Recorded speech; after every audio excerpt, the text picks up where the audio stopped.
दर्शक बंधु माँ और पुअर संपर्क मानव जीवनर सबुठारु पवित्र और अतुट संपर्क। यह संपर्क केते गंभीर केते असीम ताहा जो उदाहरण देखागला भद्रक जिला धामनगर ब्लॉक खड़ीपदा पंचायत कोरदा ग्राम एक सांगरे जलिगला माँ पुअर जुई गाँ दांड फाटी पड़ी कांद बोबाड़ी। दीर्घ दिन हेब किडनी रोगरे आक्रांत थिले श्रीधर त्रिपाठी पुओ सत्यरंजन त्रिपाठी जे गाँव मध्य मिथुन नाम परिचित। पुओ को बंचाइबा पाई मां मीराराणी त्रिपाठी निजर एक किडनी पुओ को दान करथिले। मातृत्वर एही महान दृष्टांत गाँवर गर्व होइथिला।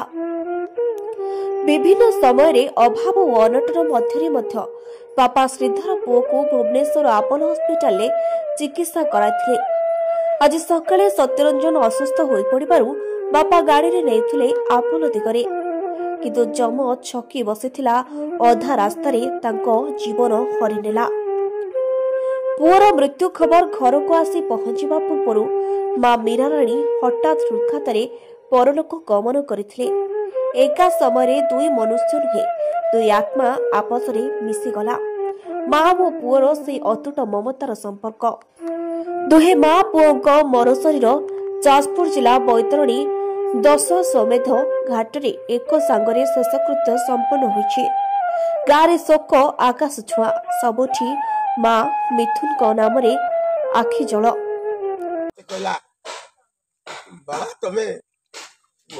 व्यस्त हबनी तो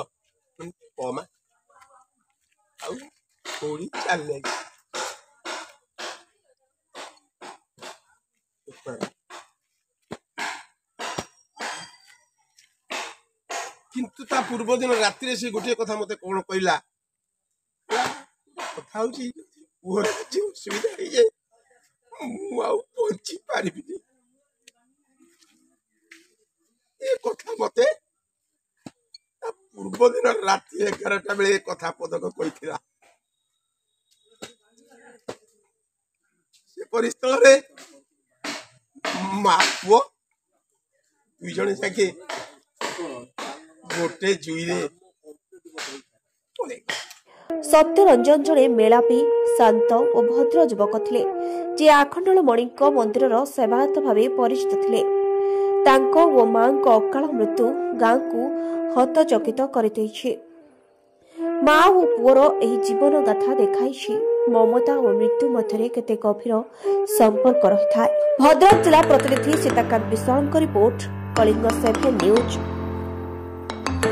एमिति एक आग को भल खबर जानिबा पई आम पेज को फॉलो लाइक शेयर सह यूट्यूब को सब्सक्राइब करंतु। पाखरे थिबा बेल आइकन को दबांतु।